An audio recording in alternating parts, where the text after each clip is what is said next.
Hi everyone, എല്ലാവർക്കും നമസ്കാരം. അപ്പോൾ നമ്മൾ ഇന്ന് ചെയ്യാൻ പോകുന്ന lab two shifting of graphs ആണ്. അതിന് വേണ്ടിയിട്ട് ആദ്യം അപ്ലറ്റ് കൺസ്ട്രക്ഷൻ ആണ്. അതിനുവേണ്ടി ഞാനിപ്പോൾ തൽക്കാലം എക്സ് സ്ക്വയറിൻ്റെ ഗ്രാഫാണ് എടുക്കുന്നത്. പിന്നെ 2 സ്ലൈഡേഴ്സ് ക്രിയേറ്റ് ചെയ്യുക. മിനിമം -5 മാക്സിമം 5 0.01 ഇൻക്രിമെൻറ്റ് ചെയ്യുക. ഓക്കെ, അപ്പോൾ 2 ഫംഗ്ഷൻ കിട്ടും, എഫ് എന്നുള്ളൊരു ഇത് കിട്ടും. ഇപ്പോൾ 2 സ്ലൈഡറാണ് ചെയ്യുന്നത്. അപ്പോൾ അതിന് വേണ്ടിയിട്ട് അടുത്ത ഒരു ഇത് ചെയ്യുക, ഫംഗ്ഷൻ ടൈപ്പ് ചെയ്യുക. g(x) = എന്ന് പറഞ്ഞിരിക്കണമെങ്കിൽ അടിക്കാം, അല്ലെങ്കിൽ f(x+a) പുറത്ത് +b, അപ്പോൾ അത് g എന്നായി മാറിക്കോളും. അപ്പോൾ അങ്ങനെ ടൈപ്പ് ചെയ്യുന്ന സമയം നമുക്കൊരു പുതിയ ഇതും ഫംഗ്ഷനും കിട്ടും. അപ്പോൾ ആ ഫംഗ്ഷന് വേണ്ടിയിട്ട് എഫിന് വേണ്ടി ഒരു ഇൻപുട്ട് ബോക്സ് നമ്മൾ എന്ത് ചെയ്യുക, ക്രിയേറ്റ് ചെയ്ത് കൊടുക്കുക. ക്യാപ്ഷൻ എഫ് എന്ന് തന്നെ കൊടുക്കുക, അതൊക്കെ നിങ്ങളുടെ ഇഷ്ടമാണ്.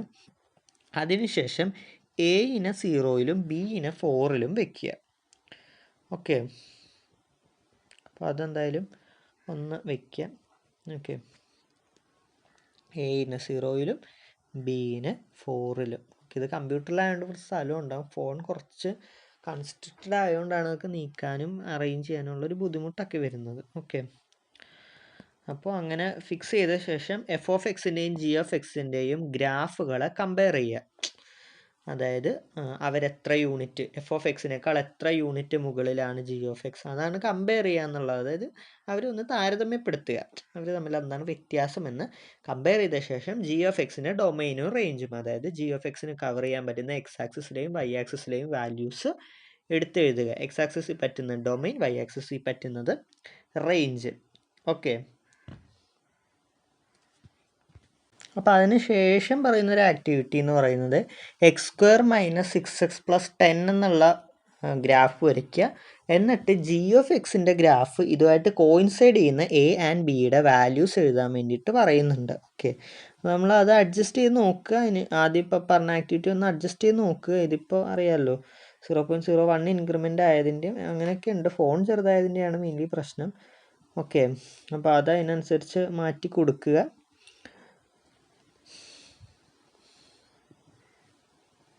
ഓക്കെ, നമുക്കിപ്പോൾ അത്യാവശ്യമായി വരുന്നുണ്ട്. 3-ൽ സെറ്റ് ചെയ്യുക. ഓക്കെ, 3-ൽ സെറ്റായി. ഓക്കെ, ഇനി ഗ്രാഫ് ഒന്ന് കമ്പയർ ചെയ്യുമ്പോൾ അതെപ്പോഴും 3 യൂണിറ്റ് മുകളിലായിരിക്കും f(x)നേക്കാൾ g(x) വരിക. ഓക്കെ, അപ്പോൾ അങ്ങനെ കമ്പയർ ചെയ്ത് കഴിഞ്ഞാൽ domain and range, domain 6 range 3 to infinity, 3 open 3 closed infinity open വരും.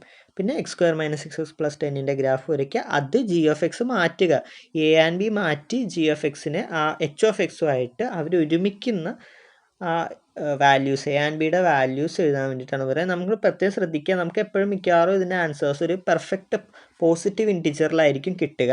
ഡെസിമൽസ് വരുന്നുണ്ടെങ്കിൽ അത് ഒരു ചെറിയ പ്രശ്നം വരാൻ ചാൻസ് ഉണ്ടെന്നും മനസ്സിലാക്കുക. ഓക്കെ, അപ്പോൾ ഇവിടെ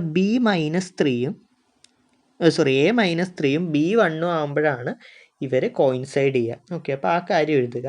അതിനുശേഷം ഫംഗ്ഷൻ ഇൻപുട്ട് ബോക്സിൽ അത് √x ആക്കുക. അപ്പോൾ x⁻½ എന്ന് കൊടുക്കുക. ഓക്കെ, അപ്പോൾ നമുക്ക് h(x)ൻ്റെ ഗ്രാഫ് ഇടാൻ ആവശ്യമാണ്, അപ്പോൾ അത് ഹൈഡ് ചെയ്യുക.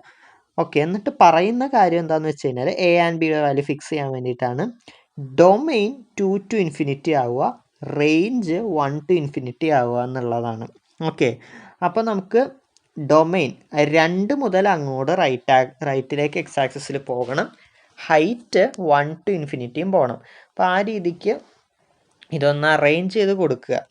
ഓക്കെ, അറേഞ്ച് ചെയ്ത് കൊടുക്കുമ്പോൾ എയ്ക്കും ബിക്കും ഒരു സെപ്പറേറ്റ് വാല്യൂസ് കിട്ടും. ആ വാല്യൂസ് ഏതാണെന്ന് എടുത്തെഴുതുക. ഓക്കെ, എക്സാം ഷീറ്റിലേക്ക് എടുത്തെഴുതുക എന്നുള്ളതാണ് ചെയ്യാനുള്ളത്. ഓക്കെ, ഇപ്പോൾ 2 to infinity ചെയ്യുമ്പോൾ 1 to infinity ആയി. അപ്പോൾ a ആൻഡ് ബിയുടെ വാല്യൂസ് -2ഉം 1ഉം ആണ്. ഓക്കെ, അപ്പോൾ അത് കൊടുക്കുക, എത്രയാണെന്ന് വെച്ച് കഴിഞ്ഞാൽ നോക്കിയിട്ട് കൊടുക്കുക. അപ്പോൾ അങ്ങനെ 3 ആക്ടിവിറ്റീസാണ് ഉള്ളത്.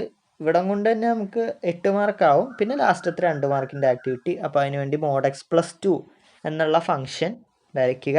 പിന്നെ അതിൻ്റെ റിഫ്ലക്ഷൻ വരയ്ക്കാനാണ്. റിഫ്ലക്ഷൻ എന്ന് പറഞ്ഞു കഴിഞ്ഞാൽ ഇപ്പോൾ ഒരു മിറർ വെച്ച് കഴിഞ്ഞാൽ അതിൻ്റെ റിഫ്ലക്ഷൻ വരുമല്ലോ, അതുപോലെ തന്നെയാണ് x ആക്സിസിനെ ബേസ് ചെയ്താണ് ഇതിൻ്റെ റിഫ്ലക്ഷൻ വരിക. -mod(x + 2) അങ്ങനെയാണ് വരിക. പിന്നെ g(x)ൻ്റെ ഡൊമൈനും റേഞ്ചും എഴുതുക.